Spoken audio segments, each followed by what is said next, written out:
I'm happy to be here today on today's podcast on my Substack.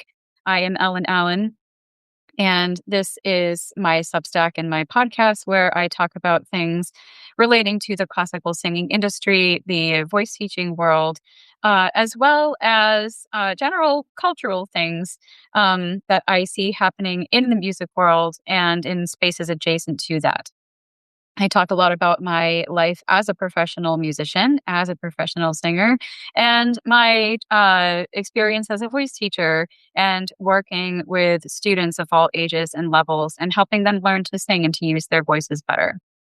Um, so, before I get started on today's topic, I want to just offer a brief announcement, and that is that I am again expanding my offerings here on Substack. So currently, there are articles coming out once or twice a month about music things, music industry related, voice teaching related, and now we have these weekly podcasts, which will go live every Tuesday and be able to be accessed on the Substack page after that.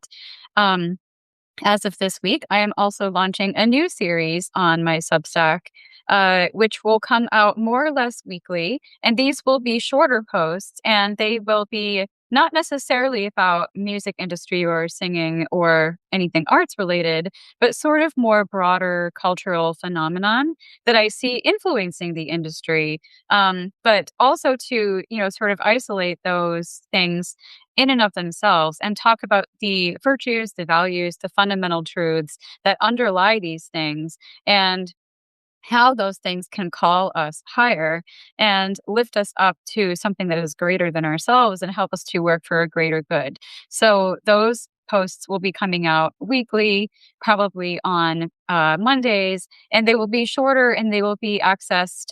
You will be able to access them for free. Whether you are a free or a paid subscriber, you will be able to read them. But the discussion on those posts and the comments on those posts will be restricted to paid subscribers only. So if you would like to pay to subscribe to the Substack, to have access to the discussion on those posts, you are highly encouraged to do that. A subscription is only $5 a month, which, if you think about it, is less even than your typical favorite fancy coffee beverage at your favorite coffee shop.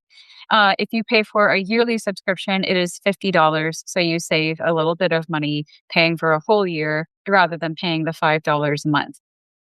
Um, but in a world where a lot of social media platforms are crowded with political noise, and non-political noise, frankly, just a lot of noise, in an age where that is our reality and that is our climate, I want to create a space where we can talk about things in a more measured and more civil and more reasoned way.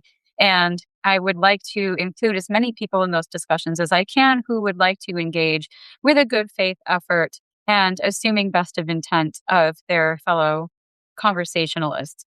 Um, so that is why I'm starting this new series. I have tried to incite these kinds of discussions on other social media platforms, and you can imagine how some of them went. Or if you follow me on other platforms, maybe you've seen how some of them went firsthand. And that is not what I want here. I think that a more moderated and more curated following and discussion will be of benefit to everyone, because I think that there are a lot of people who they see how binary our culture has become. They see how dichotomous things have become, and you're either in one camp or the other camp. You're either on this side or you're on this side, and there is no middle ground. And there is no room for discussion about things like nuance or duality or how two things can be true at the same time. And um, the the sort of censorship that is happening, that I see happening on both sides of the political spectrum of each of the other, and how that is really hampering things like free expression and free speech. And very reasonable people who have, again, reasonable views on both sides of the political aisle. I'm not singling anyone out here. I see it happening everywhere. Reasonable people are now in a place where they are afraid to speak up. They're afraid to speak up because they hold a view that is perhaps more nuanced. They hold a perspective that is perhaps a bit more refined by their lived experience, or by a worldview that they ascribe to. And speaking out about that kind of opinion or that kind of view is no longer welcome in our society, which is very, very sad. So that is why I have made or hope to make my Substack a place where those kinds of conversations can happen. And those kinds of conversations can actually be productive and bear some fruit. So that is my brief announcement for today. New series coming, as well as the weekly podcast and the music related articles that you can still expect to see on the regular. Right now, everything is available for free, except for the comments on the posts, which are limited to paid subscribers. So again, a subscription is $5 a month or $50 for a year if you feel that you want to go that route. Okay, so speaking of humanity's inability to make distinctions about things, today we're talking about another voice teaching related topic, another pedagogy related topic. And we're talking about the difference between two pedagogical models that have been prevalent in the voice teaching industry at one time or another. And that is, on one hand, we have the master and apprentice model, sort of like the older, more old fashioned, it's often regarded as model where it's very much a mentor mentee relationship. And then in more recent times, the student centered learning or student centered teaching, in which the student is the main driver of their learning and the teacher merely a facilitator. So we're going to talk about the benefits and the drawbacks to both models in the voice teaching world. And I really do think that both models have a place here. And but that is not the consensus that you will find if you talk to a lot of voice teachers these days, especially if these voice teachers work with young students or work with beginning students. Many of them are in a place now where they completely decry the master and apprentice model. They say that it's toxic. They say that it's colonialist. They say that it's all kinds of things that it really is not. And they completely and uncritically espouse what they call student-centered learning. And I see this happening in a wider way in education in general. I've mentioned before in this podcast that my husband is a school teacher, and he has seen shifts in these kinds of models as well in the sphere in which he works. So this, again, is a general cultural trend that is being reflected in the voice industry. And I think that it is good as professionals that we really look at these things critically and really decide, from the objective data that we have from each model and from the fruits that we have from each model, what works and what doesn't work. I think that we need to be really careful not to throw the baby out with the bathwater. And I think that, we also need to be careful that we don't entrench ourselves too deeply in one side or another, right? So speaking of politics again and cultural issues, certain pedagogical trends in the voice teaching industry are the same. I see the same trends happening there. And again, I see a lot of misunderstanding of people who ascribe to the older models and a lot of skepticism surrounding that. So I want to take a look at, each of those models and talk about how we can use both in concert with each other in the voice teaching studio, perhaps at different times and with different students, but I think that both can be used to great effect. So, it's hard because a lot of people they are often unable to separate their feelings about something from the objective merits of the thing. Because people often will let their negative experiences or their negative feelings, color their entire view or opinion of something. And there might be many objective merits to consider. There might be a lot of good things about that thing that they had a bad experience with, but they're unable or unwilling to acknowledge this due to how that has played out in their lives. And so once they've done that with whatever the thing is, they often will reactively, construct a whole new perspective or a whole new worldview or model or system or whatever, that is designed in all ways to be the opposite of the one with which they had a bad experience.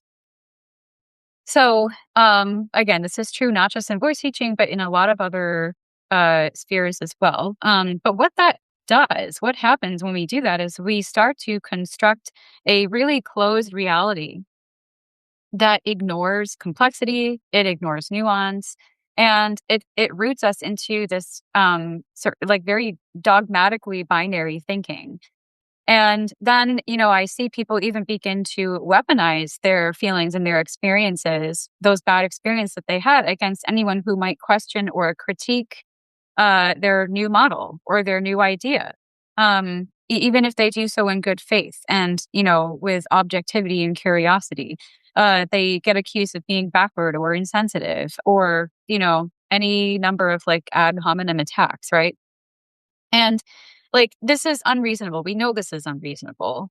Um, because it doesn't reflect human reality. It does not reflect actually the world that we live in because reality is much more complex than that. Almost always, right? Reality allows for duality and nuance, and it allows for critical thought. It allows for questioning and for wrestling and grappling with things. So people who, demand that you accept, like uncritically, without asking any questions, whatever their ideas are, they're not living in reality. What they're living in is actually reactivity. And we can't do that. We can't live in the land of reactivity. We need to live in reality. We need to live in the land of what is, right? I talk about this in my articles from time to time, living in the land of what is. This is a lonely place to inhabit these days, it would seem. Not many people are over here on this lonely island in the land of what is. But when you allow yourself to live in the land of what is, what happens is it allows you to view things more objectively and it allows you to make distinctions and hold those things in balance when we can have those two things that appear to be contradictory and both of those things are true at once. That's what it allows you to do. And it really allows you to disentangle what is good from what is bad instead of having sort of broad sweeping associations about what is good and bad based on, again, just a single experience or a subjective feeling. And from this, we begin to develop our own values and our own principles rather than just go with the zeitgeist or whatever trends and, whatever the thought leaders are all saying, and all of that. So there are a lot of places in the arts world, in the performing arts world, in the voice teaching world, where people are not living in reality. They are not living in the land of what is. They are living in the land of reactivity because they are grounded in some kind of fear. They are grounded in some kind of fear of threat from something or someone that maybe they haven't even defined what that is for themselves. But these are the people who are lambasting people all over the internet for views on any number of topics. They have not parsed out for themselves and made those distinctions about what is good, what is bad, and how can we separate those things without tossing out whole models or whole worldviews in the process. Okay, so we're talking today about how this applies to the student-centered learning model versus the master and apprentice teaching model that we find in the voice teaching studio.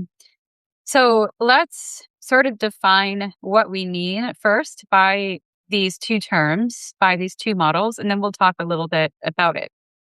So in the master and apprentice model, this is the model in which the teacher is viewed as an expert and an authority, and often in which students are held to accountable, that they are held accountable rather to objective standards of excellence. The goals are clearly spelled out. the line of progress is clearly indicated and students know what is expected of them. Um, these models often allow for a deeper mentor-mentee kind of relationship.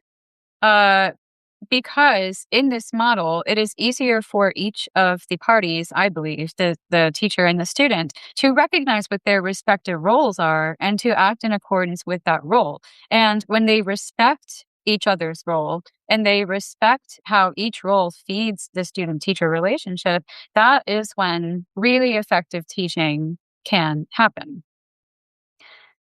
This model, however, it has been mostly ditched. At least this mindset has been mostly ditched in the voice teaching world. And that is because people think that it is authoritarian, that it is toxic in some way, that it allows for a lot of abuse, that, people will say that it is colonialist or even racist or, any other kind of ist that you possibly attach to it. And most of these arguments are baseless.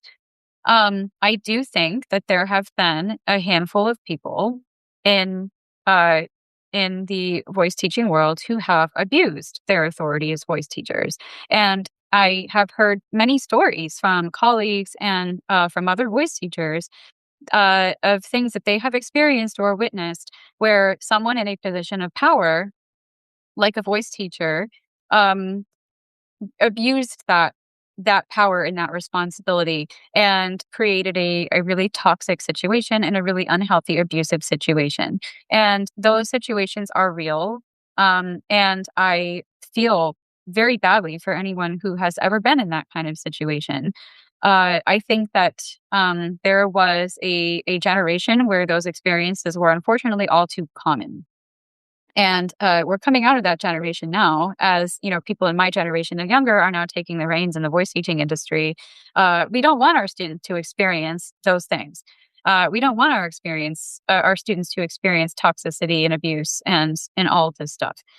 Um, but I think that we can't let a handful of bad experiences um, assign a moral quality to the model itself, because models are neither good nor bad, right? They have their benefits and they have their detractions, as it were, right?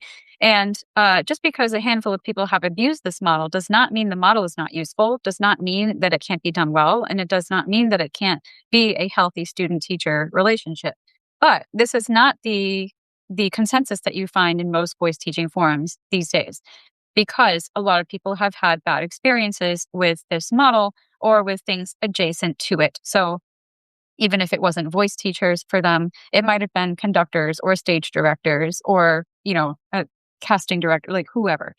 And that is why they feel this way. So in an effort to sort of reform the way that local pedagogy is done, what they have done is adopted a student-centered learning approach or a student-centered teaching approach. And this is an approach that happens, again, both in classroom and in one-to-one learning settings, that favors more collaboration between the student and the teacher. It favors a more discovery-based model where, the student is their own master and the teacher plays more of a facilitator kind of role. So learning becomes student-led and student-directed. And, the teacher, now that they have been sort of, there's no longer anything positioning them as an expert or an authority. They've become this more egalitarian plane where it is supposedly not possible for them to inflict any emotional or psychological harm on the student that might otherwise occur in a, toxic master and apprentice model that has a power dynamic. So the voice teaching industry has kind of wholesale adopted the student-centered learning or student-centered teaching approach. And I have seen lots of trends that allow even very young students to be in the driver's seat of their lessons at all times and letting them take the lead on what they would like to do with their learning. So I do think it's really, really important that we keep our students' goals in mind that we keep in mind the reasons that they have come to lessons. And I think that it's really important that we give students choices. I really do. I always ask my students, what would you like to work on today? Tell me about, your discoveries that you made and you're practicing this week and what you want to do with those. I invite this kind of collaboration and this kind of, discovery process together all the time in lessons. So it's really, really important that we give students agency and that we give them choice and that we create an environment for them in which it is safe for them to play and discover and be curious about their voices and about music. So that is like super important. But I think that, again, we need to critically and honestly examine the way that we teach, in light of new data and information. Um, but I think that, in an effort to give students more agency in their learning, which is a good thing, the voice teaching world has lost sight of some things, some very important things. So that is what I'm going to get into here, is sort of the benefits and the drawbacks of each model. So first of all, for those who espouse the student-centered learning and student-centered teaching, I want to point out that if we're going to use those terms, then it implies that we still ostensibly believe in the roles of student and teacher. Right? So it is no longer this, it's not this like completely egalitarian plane where the teacher has been divested of all of their authority and all of their expertise and is merely a facilitator for the student as the student finds answers within them. I think that there is, again, a place for that kind of shift in certain contexts, but the teacher is an expert in what they do. They are the authority in the room about all things singing related. This does not mean that they have authority over the student's voice. It does not mean they have authority over the student's body, over the student's instrument, or over the student's overall life or music career, if they are a career musician or anything like that. But they have a level of knowledge and a level of experience that gives them authority in this setting. So it does create a power dynamic. And when we try too much to equalize power dynamics, we upset the balance, again, of reality. The world is full of power dynamics. The world is full of authority and authority figures. And these things are not inherently bad. So we need to recognize that teachers are there to teach something, which again means that they have skill and knowledge and experience that they can impart to the student. And the students are there to learn. The students are there to learn something. And we talked last week in the podcast about how students have a responsibility in their music lessons to be learners. They cannot just show up and expect to be empty vessels that passively receive information and passively receive skill. Learning involves much more than that. And the student needs to come with something a lot more than just give me information, give me vocal technique, give me musicianship, whatever the thing is that they want. So when we talk about student-centered learning or student-centered teaching, we are still acknowledging that the roles of teacher and student exist. But nobody who espouses this model, it seems, wants to define what those roles are and what they really mean. So what happens is the student-centered learning term, effectively erases these roles. And I don't think that that's good. A lot of teachers become teachers for a reason. And, many of them have a vocation, right? They feel very strongly about wanting to empower and inspire the next generation of whatever it is that they teach, whether it's, singers, other arts professionals, even classroom teachers, right?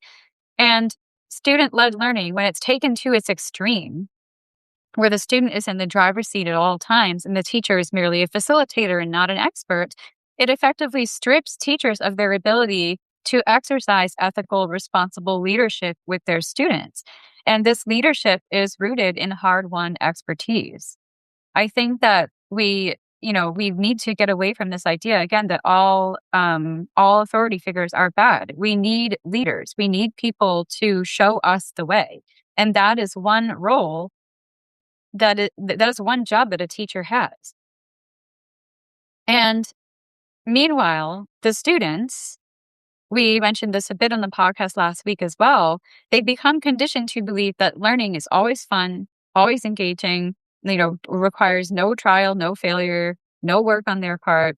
And, this is maybe a blanket assumption, but children especially will almost always adopt this mentality if they are allowed to, because they tend to always take the path of least resistance. That is, they will do the things that they like to do the most or that they're already good at. Because human nature, children and adults, right, is such that we don't want to engage with hard things. We don't want to do things that are difficult for us or that we're bad at, even if we know it is ultimately to our benefit to do those things. So an adult might recognize this, right? And they might choose to engage with something that they find difficult or that they find challenging, uh, but a child likely will not unless they are directed to do so by an adult. And if they are constantly allowed to choose the path of least resistance, no real learning can occur, whether that is student-led or a master and apprentice or whatever. No learning can occur if the student has continually chosen the path of least resistance, because they're not being a learner. They are not being a student. They are simply passively participating in an activity that they enjoy, and that is not learning. Learning requires being active in the process, not being passive.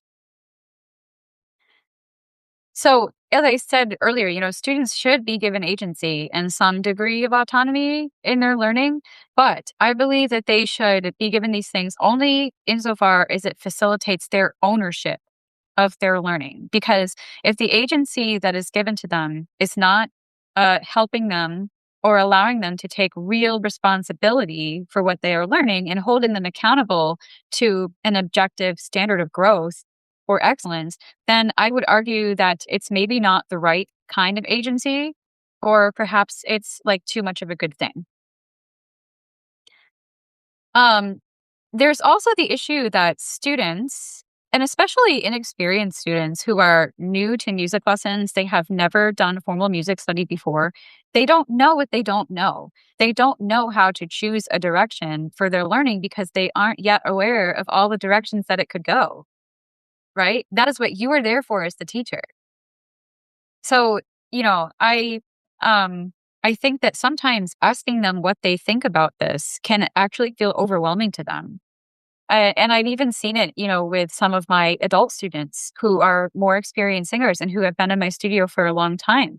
Um, they range from beginners to like people who have been doing this for a while, and they come to their voice lessons. They're ready to learn. They want to learn, and they want to sing. What they don't want to do is make one more decision in a day where they've probably made a billion zillion decisions about other things in their life. They just want to come in and have someone guide them to, figure out what you should do and then like help them to do that thing. That is what they want. They at least want someone to advise what the options are, right? To lay out what the options are. Because if you leave it too open-ended, again, it can feel overwhelming and confusing. And like, I don't want to deal with this. I don't want to decide this.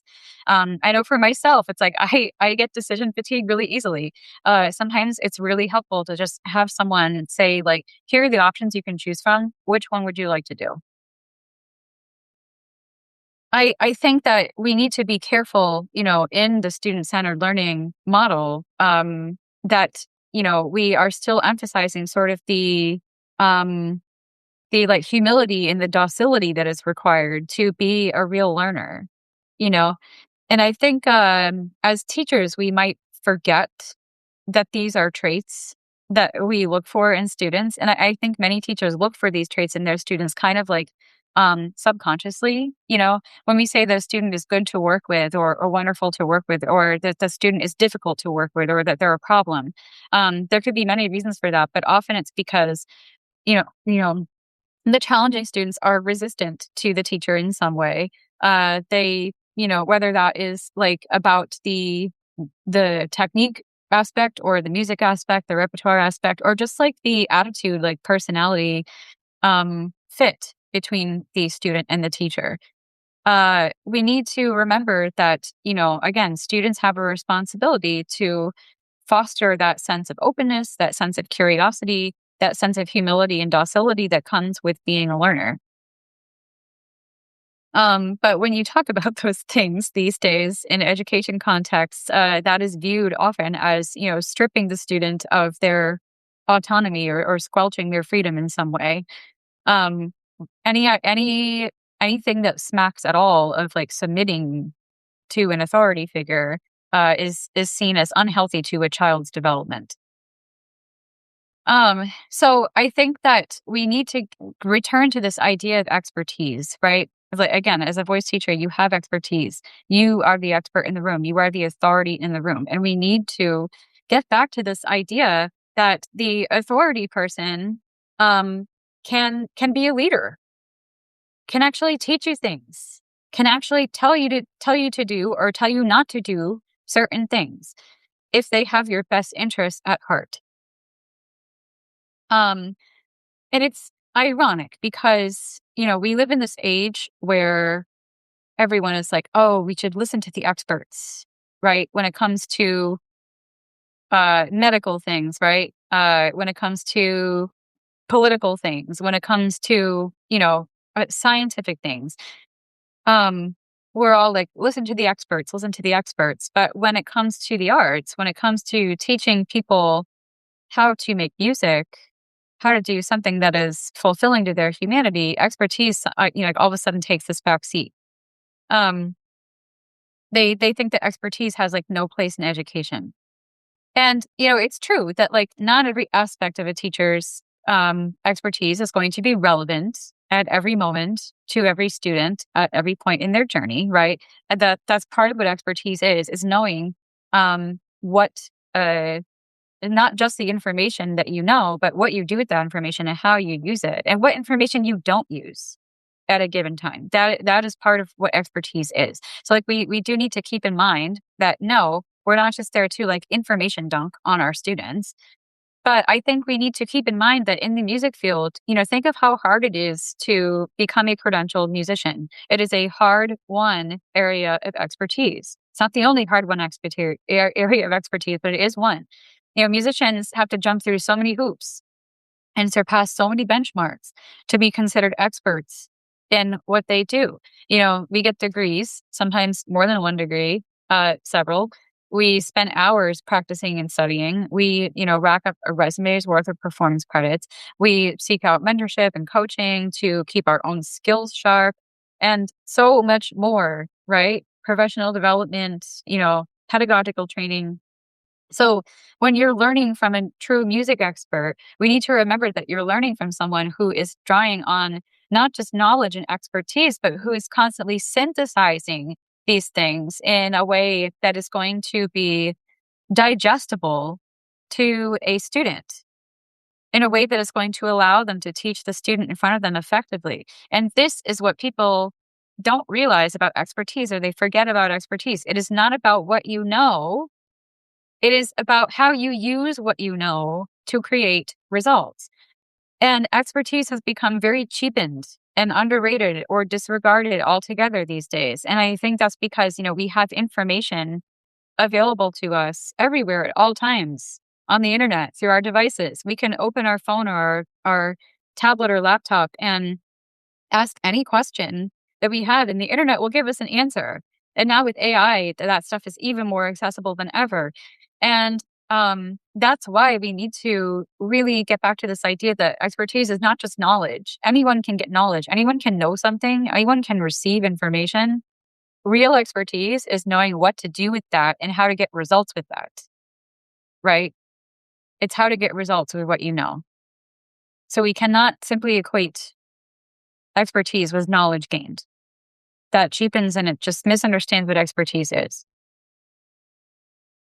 So Speaking of expertise and authority, I think that another thing that we want to consider when we're critiquing the master and apprentice model in favor of a student centered learning model is that not all power dynamics are bad.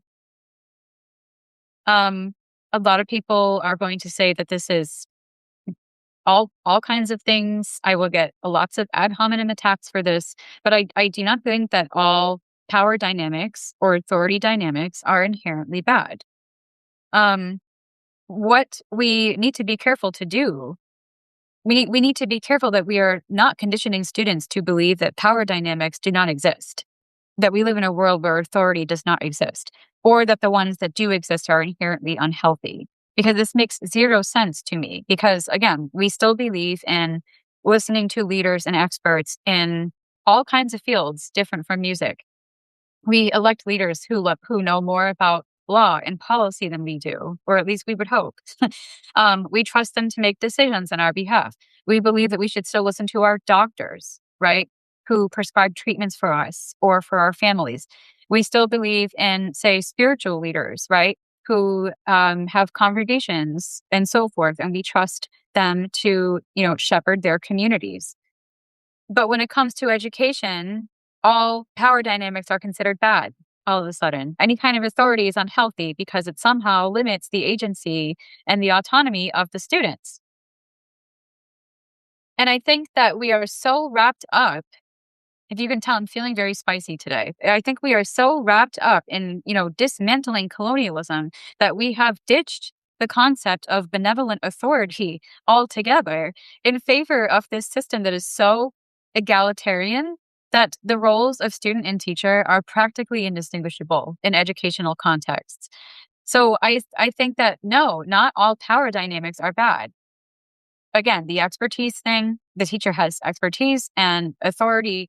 And if we really do believe that knowledge is power, and that teacher has knowledge that the student does not have, that gives the teacher power simply because they have more knowledge than the student. But an imbalance of knowledge does not create an unhealthy imbalance of power, right? And this is because power does not equal control. Power and control are not the same things. They are two different things. Power, in my opinion, ethical power is about leadership and it's about ethical influence, not controlling someone. If you feel that you have to control someone or something, it probably means you don't actually have any power over them at all. And power, ethical power, like expertise, it is earned. Right? People choose to allow certain persons to exercise power because those individuals have proven that they are trustworthy, have proven that they will use this power ethically. Having power is a privilege, and it means that someone views you as a leader. And that in itself should be a very humbling thing. If someone views you as a leader, as an ethical authority expert, that is very, very humbling. So I think that the other reason is that power dynamics or authority figures, or however we want to describe them, these are everywhere in life. And students, young students especially, need to understand that authority is not a bad thing. Authority is essential to maintaining order and cohesion in several strata of society. Not all authority is out to quelch your autonomy. Not all authority requires blind submission or unhealthy submission. We need to get away from this idea. So, we need to instill in students that like authority figures exist and they are by and large to be trusted and to be obeyed. Obedience is another word that people don't like. Again, they associate it with a loss of autonomy and a loss of agency and all of this. But obedience has its place. We obey laws all the time while we're driving. We obey tax laws. We obey all kinds of laws and regulation in order to just function in a civilized society. The idea that obedience is inherently bad is, again, just bonkers to me. So I think it is good, not to accept things blindly. I think that it is good to question things that seem like they're off the mark, that seem unethical to us, that seem immoral to us. It is good to question those things. And I think it's good to call those things out. Um, but our the default position when it comes to any kind of healthy authority dynamic should be one of respect and trust and not just hardcore skepticism at every turn. So, I think that there are some positive traits, positive aspects for student centered learning or student centered teaching. Um, But I think that, a lot of it comes from just striving to be the opposite of the thing that came before. It's just striving to be the opposite of the master and apprentice model. So there is just like, again, the uncritical reactivity and a failure to make distinctions about these two models. Um, I think, I hear so often that the master and apprentice way of teaching is somehow inherently toxic or flawed. But again, I think what that means is they had a bad experience or they heard stories about a handful of bad apples who abused the model. And those people created environments in which their students felt like they had no voice, no agency, no control. They were abusive, whatever they were. Um, so when I say that humans are bad at making distinctions and living in the land of what is, right? Living in the land of reality, this is one example. Because, many in the voice world who witnessed manipulative teachers and abusive directors and snobby gatekeepers, they are unable to make distinctions between the merits of the master and apprentice model and the handful of toxic folks who abused it. And again, I am not downplaying anyone's experience. I am not downplaying anyone's trauma. I am not, discounting anyone's experience or feelings. But, I do think that the classical music world is better off without the sort of like guru culture and like the teacher hero worship that you see usually more at the upper echelons of academia and in the industry. I think that is also bad and needs to go. And I think that both teachers and students are to blame here for perpetuating this. I think that teachers should stop behaving like possessive gurus and gatekeepers with their students. And students need to stop worshiping the ground their teachers walk on, right? Respect is great. Sucking up is not. But here's the distinction thing again. We need to remember that a negative experience and even a legitimate trauma does not mean that the entire system in which it occurred is bad and needs to be done away with. Because I think that there is a lot of good in the master and apprentice model that could be reincorporated into the voice teaching world. Because first of all, I think that it does a much better job of holding students to an objective standard of excellence. Because if we are training aspiring professional musicians, and we mentioned this a little bit last week in the podcast, they need to know what the music industry expects of them. So teachers in the master and apprentice model are, I think, better positioned to articulate what that standard is and to teach the students in a way that the students can meet that standard.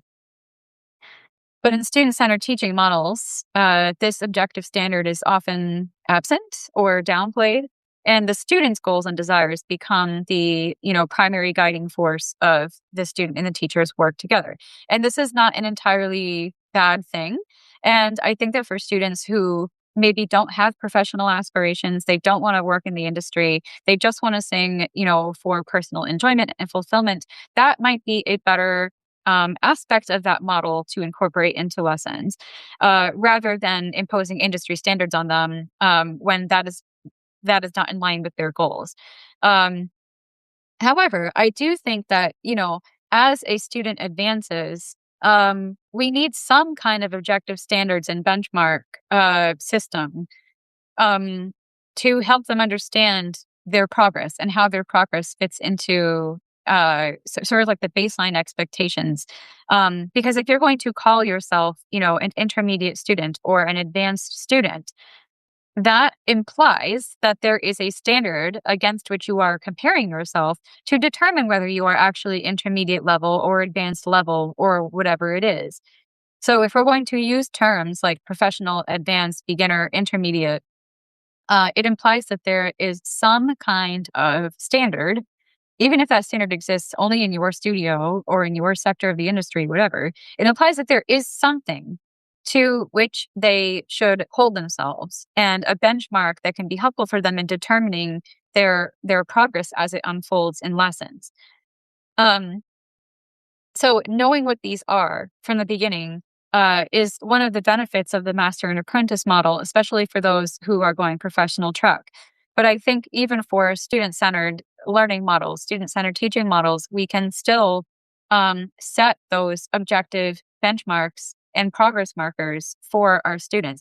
And they do not have to be rigid. They can contain some degree of flexibility and fluidity. But I think that, if the students are there to get better at a skill, which they all should be, again, we talked about this last week. The primary goal of music training is to get better at music in service of the student's other goals. If the student is there to get better at music, then, there need to be levels and standards that let them know whether they are getting better at music or not. Also, I think that, despite all of these sort of like language around the toxic, abusive master and apprentice model, I think that it is actually quite effective at developing a mentor-mentee relationship. And it's not that that cannot exist in student-centered teaching models, because it absolutely can. But again, mentor and mentee reflects those clearly defined roles of student and teacher, and clearly identifies what the scope of each role is, what the purpose of each role is, and fosters in each party a respect for the role and a respect for the role of the other. And those are the ingredients of a healthy professional relationship.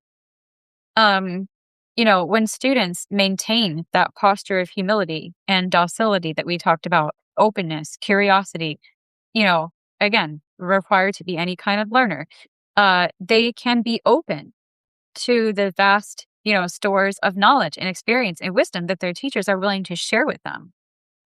And teachers, on the other hand, begin to recognize that they are an integral part of the student's musical journey and perhaps even their personal development in this space. And they are allowed in this space to exercise their expertise and to be a true master of their craft. And they have the ability to synthesize and distill that expertise to teach the student who is in front of them.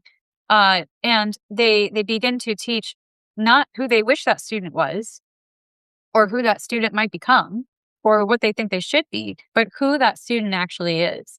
And that, ironically, is what student-centered teaching actually is. It can occur within the master and apprentice model. So when student and teacher have mutual respect for each other and each of their respective roles, that kind of relationship can flourish. And I think that the master and apprentice model still allows for individuality. That is like one critique, is that, how the master and apprentice model is taught often is cookie cutter. And I think, again, this is another failure to make distinctions, because in this case, I think it's between the model itself and how it plays out, for example, in like big conservatories or music programs, where students do tend to train all of their students, or teachers rather, do tend to train all of their students in the same way, because, they are trying to help the student like fulfill graduation requirements and do juries and recitals and all of this. I think that this is a flaw in conservatory training. That's my opinion. But it's often one that is not really the teacher's fault, right? The teacher is on a timeline as much as the students are. And there's often not time in an academic program, especially, say, like a 2-year master's program. It's very, very compressed. There's not time to take like a deep dive into things that are of particular interest to the student, or to really meet them where they are at in certain ways. You can do that to an extent, but when you got to move on, you got to move on. And that is one of the flaws in conservatory training. I think though, outside of that approach, outside of academia, where there is more space and time, the model allows for the student and the teacher to explore concepts in detail together. So it gives the students that space to synthesize and to put the skills to good use in a way that is applicable to their own singing. And it allows for time for the technique to really settle and the voice to really grow. And the students become more familiar with their own instruments as they learn, what it really takes to be a good singer.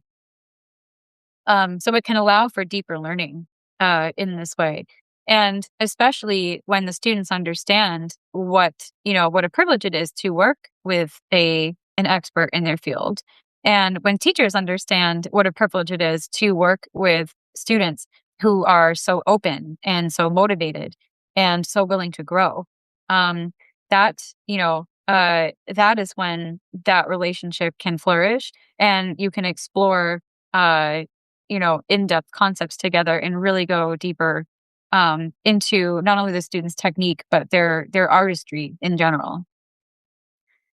So, all these bad and toxic things that people point out about the master and apprentice model, like the guru culture and the gatekeeping and the possessiveness and the manipulation and the abuse and the backbiting, whatever, they are not problems with the model. They are problems within the model. They are they are behaviors that unfortunately are found everywhere. This is not inherent to music teaching. They are just crappy human behaviors that can be found everywhere, and they have no place in humanity, right? They're just really crappy ways to live. But they do exist, and because they exist on the human level, they spill over into our models as well. And changing the model is not going to fix human nature. And that is what I see being attempted in a lot of these situations, not just with this, but with other shifts that I have seen in music teaching and in other fields. They are trying to fix the problems of human nature by fixing a model, by creating a model where they believe these toxic traits won't be possible. But that is impossible because in any circumstance, in any model, you are dealing with people. And sometimes people are terrible. Sometimes people just suck. And changing a model is not going to change the fact that people suck. So I think that when we really think about it and we contrast master and apprentice model with student-centered learning model, they're not really opposites. They are often only perceived to be that way. I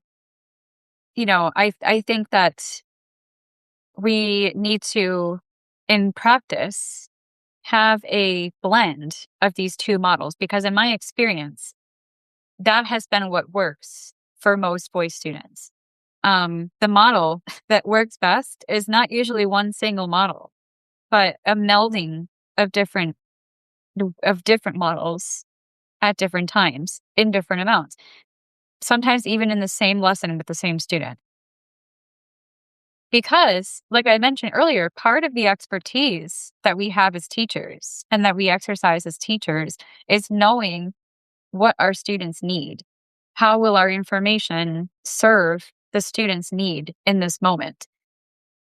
And that could be information. Maybe they need information in this moment. Or maybe they need inspiration. They could be in a place where they need space to explore and discover, or they could be in a place where they just need pure prescription, and that is not a bad thing. Perhaps they do need to be in the driver's seat for a little while and have the learning be more self-directed on the part of the student.